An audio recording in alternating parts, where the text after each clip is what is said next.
കറി പോലെ ഇരിക്കുന്ന സാധനത്തിനെ കണ്ടു. ഇതിൻ്റെ പേരാണ് സോയാ ചാപ്പ് കറി. ഈ സോയാ ചാപ്പ് എന്ന് പറയുന്ന സാധനം നമ്മുടെ സോയാബീൻസ് ഗ്രൈൻഡ് ചെയ്ത് ഉണ്ടാക്കുന്നതാണ്. അപ്പോൾ നോർമൽ സൂപ്പർ മാർക്കറ്റുകളിലും അങ്ങനെയുള്ള സ്ഥലങ്ങളിലൊക്കെ നമുക്ക് അവൈലബിൾ ആണ്. ഇതൊരു നോർത്ത് ഇന്ത്യൻ ഡിഷാണ്. അപ്പോൾ ഇതെങ്ങനെയാണ് വെക്കുന്നതെന്ന് ഇന്നത്തെ വീഡിയോയിൽ നമ്മൾ നോക്കാൻ പോകുന്നത്. അപ്പോൾ ഇതാണ് സോയാ ചാപ്പ്. ഇതിലാണ് നമ്മളിന്ന് കുക്ക് ചെയ്യാൻ പോകുന്നത്. ഇത് ഞാൻ ചൂടുവെള്ളത്തിൽ വാഷ് ചെയ്ത് മാറ്റി വെച്ചതാണ്. ഇതിവിടെ നല്ലപോലെ അവൈലബിൾ ആയതുകൊണ്ടാണ് ഇന്ന് ഇത് ചെയ്യാൻ പോകുന്നത്. അബി ഇത് ½ kg അല്ലേ അബി സോയാ ചാപ്പ്? ½ kg. അപ്പോൾ ഇന്ന് അബിയും കൂടെ ഉണ്ട്. നമ്മൾ രണ്ടും കൂടെ ഒന്നിച്ച് കുക്ക് ചെയ്യാൻ പോവേണം അല്ലേ അബി? പിന്നെ കുക്ക് ചെയ്യാം. ഇത് ഏകദേശം ½ kg ആണ്.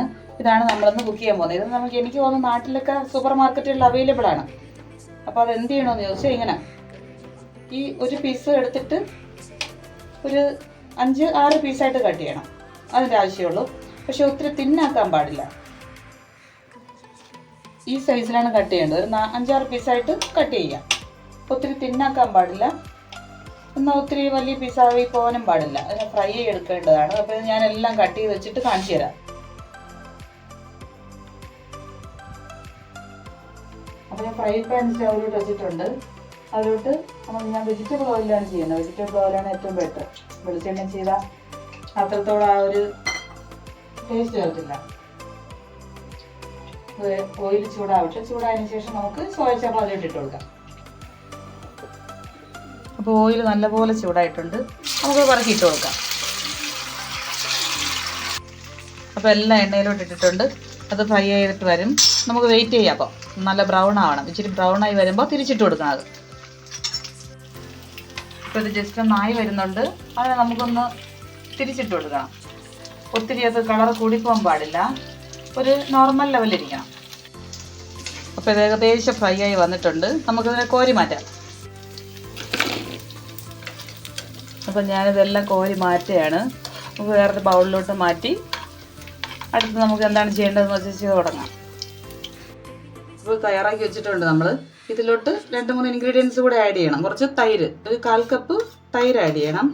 ചാട്ട് മസാല, ചാട്ട് മസാല കുറച്ച് അതും കൂടെ ആഡ് ചെയ്യണം. കസൂർ മേത്തി അതൊരു 2-3 സ്പൂൺ അതും കൂടെ ആഡ് ചെയ്യണം. കാരണം നല്ല ഫ്ലേവർ കൊടുക്കും ഈ കസൂർ മേത്തി എന്ന് പറയുമ്പോൾ. ഇത് നമ്മളെ നാട്ടിലെല്ലാം നല്ലപോലെ കിട്ടുന്ന സാധനമാണ്. ഇത് ഒരു ഉലുവ പൊടിച്ച് ഉണക്കിപ്പൊടിച്ച്, ഉലുവയുടെ ഇല ഉണക്കിപ്പൊടിച്ച് വരുന്നതാണ് കസൂർ മേത്തി എന്ന് തന്നെയാണ് നാട്ടിൽ പറയുന്നത്. കുറച്ച് ഉപ്പും കൂടെ ഇട്ട് നല്ലപോലെ മിക്സ് ചെയ്യണം. മിക്സ് ചെയ്തൊരു ½ an hour റെസ്റ്റ് ചെയ്യാൻ വയ്ക്കണം. ഒരു അരമണിക്കൂർ മാറ്റി വയ്ക്കുക. റെസ്റ്റ് ചെയ്യാൻ വയ്ക്കാം. റെസ്റ്റ് ചെയ്യാൻ വെച്ചിട്ടുണ്ട്.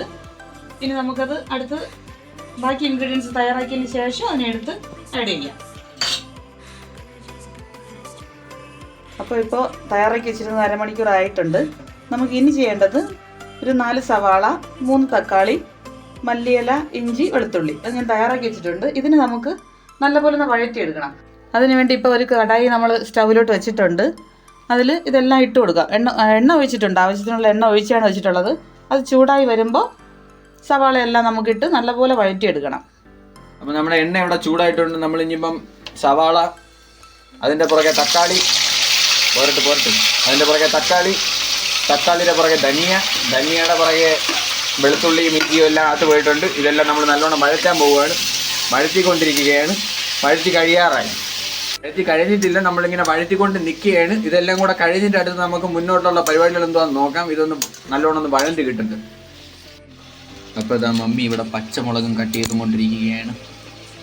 പച്ചമുളക് നമ്മൾ പിന്നീട് കട്ട് ചെയ്ത് ഇങ്ങനെ ഇടാൻ കാരണം എന്ന് വെച്ച് കഴിഞ്ഞാൽ പച്ചമുളകിൻ്റെ എന്നും പറയാൻ വേണമെങ്കിൽ എന്നാലും പച്ചമുളകിൻ്റെ ആയിട്ടൊരു ഫ്ലേവറൊക്കെ വരാൻ വേണ്ടിയിട്ടാണ് നമ്മൾ പിന്നീട് ഇടുന്നത്. അങ്ങനെ മറന്നുപോയൊന്നുമില്ല. മറന്നുപോയത് മമ്മിയാണ്, ഞാനല്ല. ഞാൻ ഇപ്പോൾ ഓർത്തെല്ലാം മാറി ഇട്ടിട്ടുണ്ട്. ഇതിന് നമുക്ക് വെയിറ്റ് ചെയ്യാം കുറച്ച് ആവുന്നത് വരെ. അപ്പോൾ തക്കാളിയൊക്കെ വഴണ്ടു വരുന്ന സമയം കൊണ്ട് നമുക്കൊരു കാര്യം പറയാം. നമ്മൾ ഒരു കുഞ്ഞു ഫാമിലി സ്റ്റാർട്ട് ചെയ്യുമ്പോൾ ഒത്തിരി പേര് നമുക്ക് നല്ല സപ്പോർട്ട് തന്ന് അവർക്കെല്ലാം ഒത്തിരി താങ്ക്സ് ഉണ്ട്. നമ്മൾ ഇനിയും എല്ലാവരും നല്ലപോലെ സപ്പോർട്ട് ചെയ്യണം. നമ്മളിപ്പോൾ സ്റ്റാർട്ട് ചെയ്തതേ ഉള്ളൂ. എല്ലാവരും എപ്പോഴും കൂടെ കാണുന്നുള്ള വിശ്വാസത്തോടെ നമ്മൾ തുടങ്ങിയാണ് ഇവിടെ. അപ്പോൾ തക്കാളി വഴണ്ടെന്ന് തോന്നുന്നു. നമുക്ക് ഇനിയിപ്പോൾ അത് നോക്കാം. തക്കാളി നോക്കാം എന്തായാലും. അപ്പോൾ ഇതായിട്ടുണ്ട്. ഇനി നമുക്ക് തണുക്കുന്നവരെ ഒന്ന് വെയിറ്റ് ചെയ്യാം.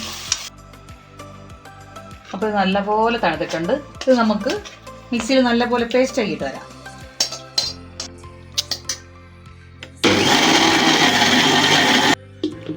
അപ്പോൾ നമ്മുടെ പേസ്റ്റ് ഇവിടെ റെഡി ആയിട്ടുണ്ട്.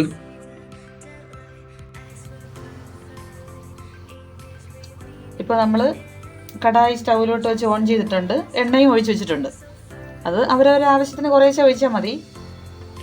എന്നിട്ട് എണ്ണ ചൂടാകുമ്പോൾ അതിലേക്ക് 2 ഏലക്ക, ഒരു വലിയ ഏലക്ക, 2 വറ്റൽമുളക്, ഒരു 3 ഗ്രാമ്പൂ, ഒരു തേജ് പത്ത, അത് ബേ ലീവ്സ് എന്ന് പറയും. ഒരു മസാലയിലേക്ക് വരുന്ന മണമുള്ള ഇലയാണ്, ഇവിടെ തേജ് പത്ത എന്ന് പറയും.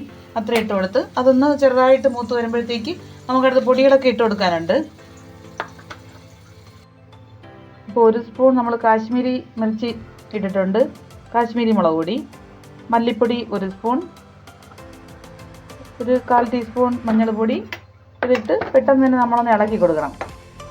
അതൊന്ന് ജസ്റ്റ് മൂത്ത് വരുമ്പോഴത്തേക്കും നമ്മൾ അരച്ച് വെച്ച പേസ്റ്റ് എല്ലാം അതിലൊഴിച്ച് ഒന്ന് ഇളക്കി കൊടുക്കണം.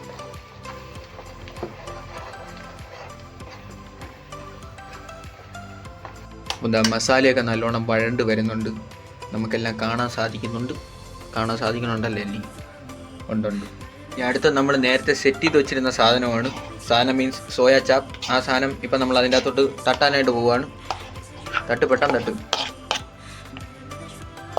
ഇനി ഇതിനെല്ലാം കൂടെ നല്ലോണം മിക്സ് ചെയ്ത് കൊടുക്കണം. ഇപ്പോൾ നമ്മൾ ആ റെസ്റ്റ് ചെയ്യാൻ വെച്ചിരുന്ന നേരത്തെ തയ്യാറാക്കി വെച്ചിരുന്ന ആ സോയാ ചാപ്പ് ഇതിലോട്ട് ആഡ് ചെയ്ത് കൊടുത്തിട്ടുണ്ട്. അത് നല്ലപോലെ ഈ മസാലയായിട്ടൊന്ന് മിക്സ് ചെയ്ത് കൊടുക്കണം. നല്ലപോലെ മിക്സ് ചെയ്യണം. മിക്സ് ചെയ്ത് ഒരു മിനിറ്റ് അങ്ങനെ വെക്കണം. അപ്പോൾ എല്ലാത്തിലും നല്ലപോലെ ആ മസാലകളെല്ലാം പിടിച്ചു വരും. ഇനി നമുക്കിതിലോട്ട് ആവശ്യത്തിന് ഉപ്പ് ചേർത്ത് ഒന്നും കൂടെ മിക്സ് ചെയ്ത് കൊടുക്കാം. മിക്സ് ചെയ്തിട്ട് നമുക്ക് ആവശ്യത്തിന് ഗ്രേവി എത്ര വേണോ അതിനനുസരിച്ചുള്ള ചൂടുവെള്ളം ഒഴിച്ച് ഒന്നും കൂടെ മിക്സ് ചെയ്തെടുക്കണം. നല്ല തിക്കായിട്ട് വേണമെങ്കിൽ തിക്കായിട്ടാക്കാം, ലൂസ് വേണമെങ്കിൽ ലൂസ് വേണം. ഒത്തിരി ലൂസാവാൻ പാടില്ല, നല്ലപോലെ അത്യാവശ്യം തിക്കായിട്ട് എടുക്കാം. അപ്പോൾ അത് തിളച്ച് തുടങ്ങിയിട്ടുണ്ട്. അപ്പോൾ അതിൻ്റെ കൂടെ നമുക്ക് കുറച്ച് ജീരകപ്പൊടി, ഒരു 1/2 സ്പൂൺ ജീരകപ്പൊടി, കുറച്ച് മല്ലിയില അതും കൂടെ ഇട്ട് ഒന്നും കൂടെ ഒന്ന് മിക്സ് ചെയ്യാം. അപ്പോൾ മിക്സ് ആയിട്ടുണ്ട്. ഇനി നമുക്കൊരു 5 മിനിറ്റ് അടച്ചു വെച്ച് സിമ്മിലിട്ടിട്ട് 5 മിനിറ്റ് അടച്ചു വെച്ചിട്ട് എടുക്കാം, നോക്കാം എങ്ങനെയുണ്ടെന്ന്. ഇപ്പം നമ്മുടെ സോയാ ചാപ്പ് ഇവിടെ റെഡി ആയിട്ടുണ്ട്. ഇനി നമുക്കിത് കഴിച്ച് നോക്കാം ഇതെങ്ങനെയുണ്ടെന്ന്. അപ്പം നമ്മുടെ സോയാ ചാപ്പ് ഇവിടെ റെഡി ആയിട്ടുണ്ട്. നടുക്ക് നമ്മളൊരു മല്ലിച്ചെടിയൊക്കെ നട്ടു വെച്ചിട്ടുണ്ട് ഒരു ഭംഗിക്ക് വേണ്ടിയിട്ട്. നല്ല കിടുവായിട്ടുള്ള സ്പൈസി സോയാ ചാപ്പ് ഇവിടെ റെഡിയാണ്. ഇത് ആർക്കൊക്കെ ഉണ്ടാക്കാൻ സാധിക്കുമോ അവരെല്ലാം ഉണ്ടാക്കി കഴിച്ചു നോക്കണം. നമ്മൾ ഫീഡ്ബാക്ക് അറിയിക്കണം. അപ്പോൾ ഇന്നത്തെ വീഡിയോ ഇത്രയേ ഉള്ളൂ. Okay, bye bye, take care.